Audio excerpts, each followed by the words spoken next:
আজকে এমন একটি জায়গাতে গেলাম, এমন কিছু মানুষের সাথে পরিচয় হলাম। এই মানুষগুলোর সাথে পরিচয় হয়ে এই মানুষগুলোর কাজে গিয়ে মনটা একেবারে জুড়াই গেল। আসলে মানুষ ধর্ম যার যার উৎস তার তার। আসলে এই একটা কথা আছে না, তারা ঈদের মতো আনন্দ, মানে আমাদের ঘরে যেরকম মেহমান আসলে যেরকম একটি আনন্দ হয়, তাদের ঘরে মেহমানের মতো একজন অতিথি এসেছে। তারা এটা দিয়ে তাদেরকে যাই করুক সেটা আমি জানি না। আসলে তারা এই যে মুক্তিটা দেখতেছেন, এই মুক্তিটা প্রায় 500 কেজির কাছাকাছি। এই মুক্তিটা আমি এখানে তুলবো, আর এটা ইম্পোর্ট করে আনছে সম্পূর্ণ পিতলে। তাহলে কথা না বাড়িয়ে মূল ভিডিওর দিকে যাওয়া যাক। তার আগে আরেকটা কথা বলে রাখি, তারা এই অতিথি যে এসেছে মানে কি যে আনন্দ করছে, এগুলা দেখে আমি আর চুপ থাকতে পারলাম না। তাই ব্লগ আকারে আপনাদেরকে দেখানোর জন্য চলে আসলাম। চলুন তাহলে দেখি এখানে আজকে কি কি করলাম, কিভাবে এই জিনিসটা তুললাম। চলুন। হ্যালো গাইস, কেন সবাই কি অবস্থা আপনাদের? সবাই আশা করছি আপনারা সবাই ভালো আছেন। আজকে চলে আসলাম প্রথম নতুন ব্রিজ থেকে আসি, তেল নিলাম গাড়ির জন্য তেল নিয়ে আমি রওনা করবো হারবাং এর দিকে। তার মানে কক্সবাজার রোডে পড়ছে, কক্সবাজার রোড থেকে হারবাং। অলরেডি এই যে বাস দেখতেছেন 40-45 জন মানুষ এই জিনিসটা নেওয়ার জন্য আসছে। তারা খুব উৎসাহী করছে। আমি আবার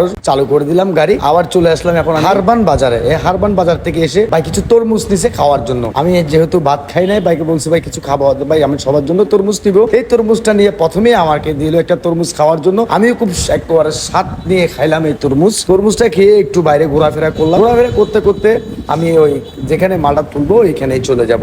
এখানে ভাইদের সাথে আমি একেবারে মিশে গেছি। এই যে দেখতে পাচ্ছেন সবাই মেহমানের মতো আসতেছে, এগুলো আসলে দেখে আমার এই যে খুব সুন্দর লাগতেছে। এই জিনিসটার কারণে তারা এখানে এসেছে, মুক্তিটার কারণে তারা এসেছে। এই মুক্তিকে রিসিভ করার জন্য, মানে সম্বর্ধনা জানানোর জন্য এতগুলো মানুষের চট্টগ্রাম বন্দর থেকে তারা সবাই এসেছে। যে বাসটা আপনারা দেখেছেন, এই বাসটা তারা এই জিনিসটা আনার জন্য, রিসিভ করার জন্য, সম্মান জানানোর জন্য তারা এই জিনিসটা নিয়ে এসেছে। তো কথা না বাড়িয়ে চলুন আমরা একটু ভিতরে যাবো, ভিতরে জিনিসটা দেখবো। আমি তো অলরেডি এটা তুলতেছি, আপনারা দেখতেছি নি। এই জিনিসটা আসলে খুব কেয়ারফুলি তুলতে হচ্ছে, কারণ এটা সম্পূর্ণ পিতলে করা। অনেক ঠেলাঠেলি কষ্ট করার পর এই যে মানুষ দেখতেছেন, সব মানুষ বসে আছে শুধু দেখার জন্য, একটু দেখবে মানে জিনিসটা কিভাবে বসে, তারপরে তারা এখানে পুজো টুজো যা করার করবে তাদের ব্যাপার এটা। কিন্তু এই মানুষগুলোর সাথে মিশে আমার খুব ভালো লাগলো। মানুষগুলো খুব সহানুভূতি মানুষ, আমাকে খুব আপ্যায়ন করেছে। আমি যে অন্য একটা ধর্মের মানুষ, তারা কিন্তু মানে জিনিসটা অবজারভেশন করে না। আমার খুব ভালো লাগছে। ফাইনালি ভালো লাগার পরে তো আপনারা ভালো থাকবেন, সুস্থ থাকবেন। এটুকুই ছিল আপনাদের আজকের এই ব্লগটি। কেমন লাগছে অবশ্যই জানাবেন।